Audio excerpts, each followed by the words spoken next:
Et salut les amis turfistes, c'est Simon, j'espère que vous allez bien, vous passez une agréable semaine, on se retrouve pour le quintet de ce mercredi. Un quintet très intéressant je trouve, puisque nous avons 14 trotteurs au même poteau à Cagnes-sur-Mer, la longue distance et des chevaux d'âge.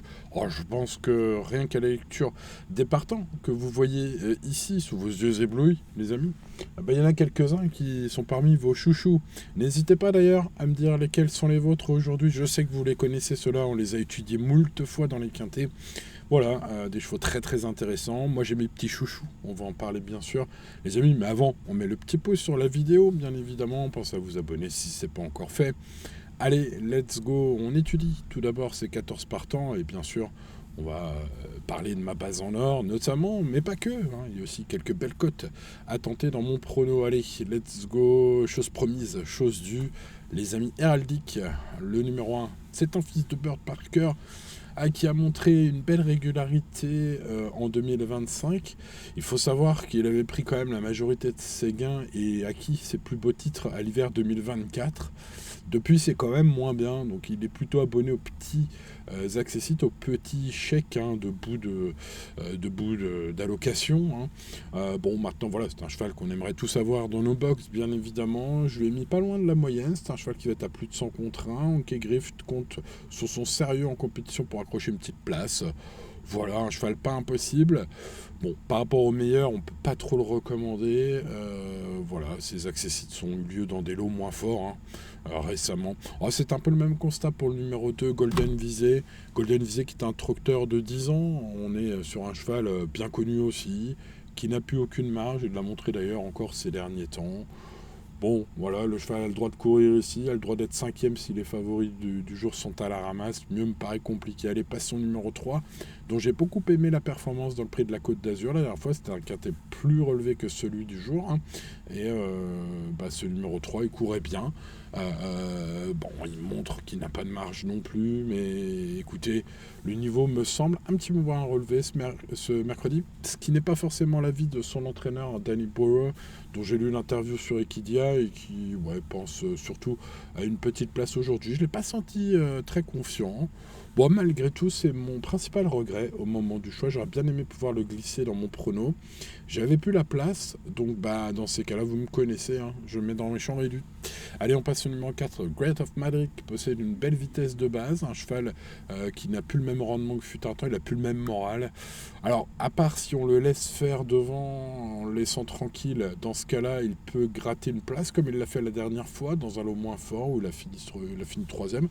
C'était le prix Ourasi, alors un lot moins fort, globalement, en tout cas moins touffu. Bon, voilà, je pense que vous avez compris mon raisonnement par rapport à ce cheval que je connais très bien pour le suivre depuis des années. Voilà, aujourd'hui, je pense dans ce lot, avec quelques chevaux qui peuvent aller devant, avec de redoutables attentifs, ce sera plus dur de conserver une place maintenant. Voilà, s'il se souvient qu'il est bon, pourquoi pas.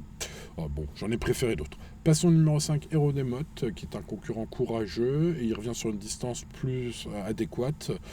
On va pas en faire un interdit, son entraîneur est aux manettes, Nils Pacha comme d'habitude. Le cheval est en mode sport aujourd'hui. Sachez qu'une petite info, d'ailleurs lue sur Génicourse, le cheval est sur la montante le matin. Voilà.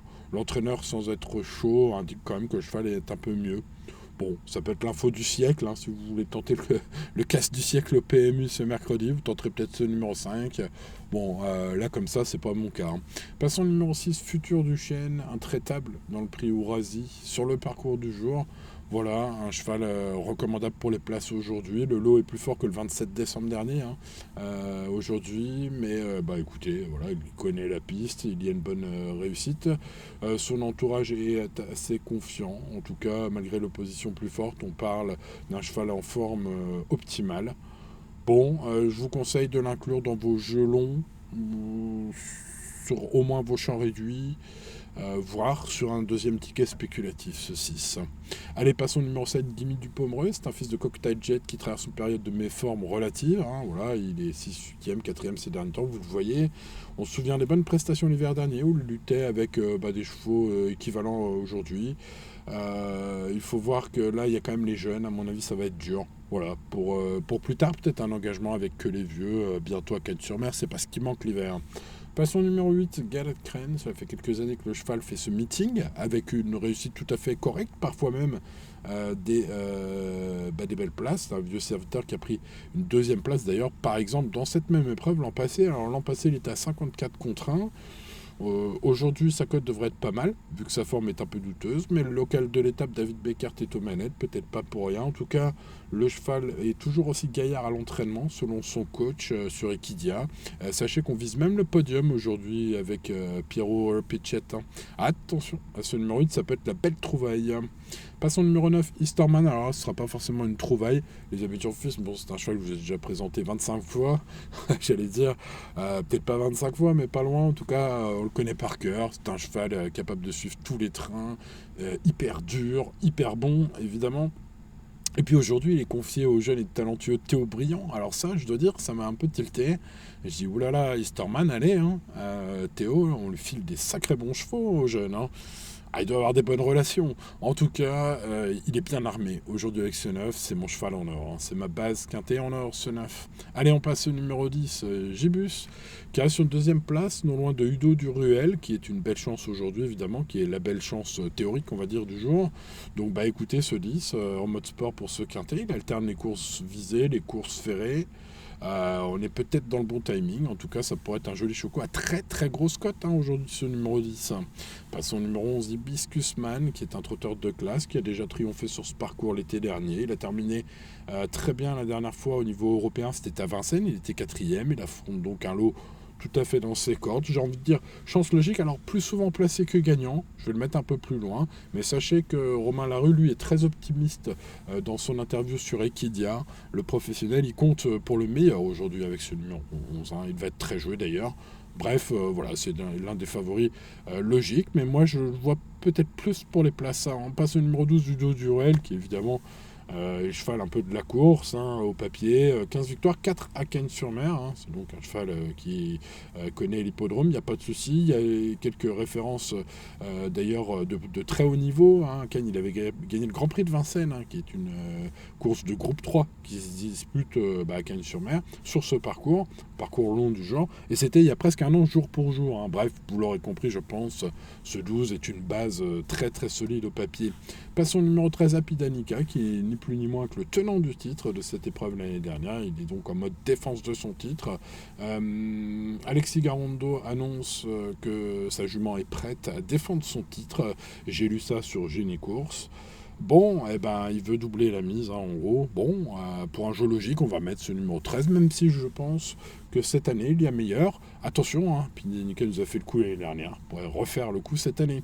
Passons et terminons à M du Gers. M du Gers, qui est donc le cheval le plus riche, vous l'avez compris, de ce lot, puisqu'ils sont les 14 rangés comme cela. Vous l'avez compris, du moins riche au plus riche, vous le savez. Bon, c'est un cheval évidemment pétri de classe. Cagnes, évidemment, c'est bien. Voilà, le cheval est venu à Cagnes spécialement pour disputer cette course. On snipe cette course avec Nicolas Bazir, son redoutable et jeune entraîneur.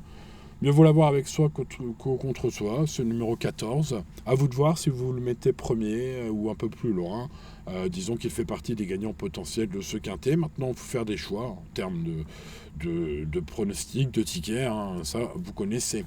Bon, les amis turfistes, on met le petit pouce sur la vidéo.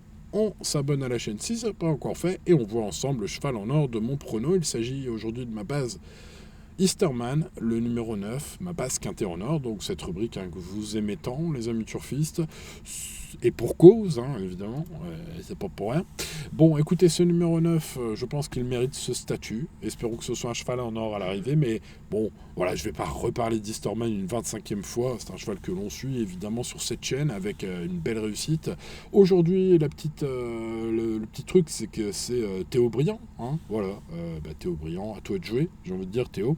Allez Théo, ce numéro 9 a tout pour plaire aujourd'hui. En plus, contrairement à 2-3 autres favoris, lui, il sait tout faire dans un parcours. Et ça peut avoir son importance au moment surtout en début de course, et donc j'espère en fin de course aussi. Udo Duruel, est peut-être un peu meilleur que mon préféré. En tout cas, lui, s'il a le bon dos, ce numéro 12, car lui c'est un attentiste du dos du Ruel. S'il a le dos idéal qu'il le ramène, il peut peut-être battre mon favori, mais peut-être qu'il n'aura pas le parcours idéal. Bref, vous l'avez compris au papier, évidemment, c'est un gagnant potentiel aussi ce numéro 12. Bon, il faut tenter des grosses cotes dans ce quintet avec seulement 14 partants. Voilà, si c'est tous les favoris, on va pas récupérer nos mises. Donc bon, écoutez, on tente Gibus. Moi, j'ai beaucoup aimé la ligne de son avant-dernière course, justement derrière un certain Udo Duruel. Donc il sera à belle cote, il est un peu oublié par tout le monde, ce numéro 10. Pas par moi, c'est un peu le même cas avec le 8, Galade Crène, qui sera mon tocard du jour, ce numéro 8. Évidemment, cela fait quelques années qu'il connaît l'hippodrome comme sa poche. Et puis, écoutez, il avait bien couru l'année dernière. Il sera à cote encore énorme cette année. Est-ce qu'il peut faire deuxième comme l'année dernière? Il y a peut-être deux ou trois concurrents de plus pour le podium aujourd'hui.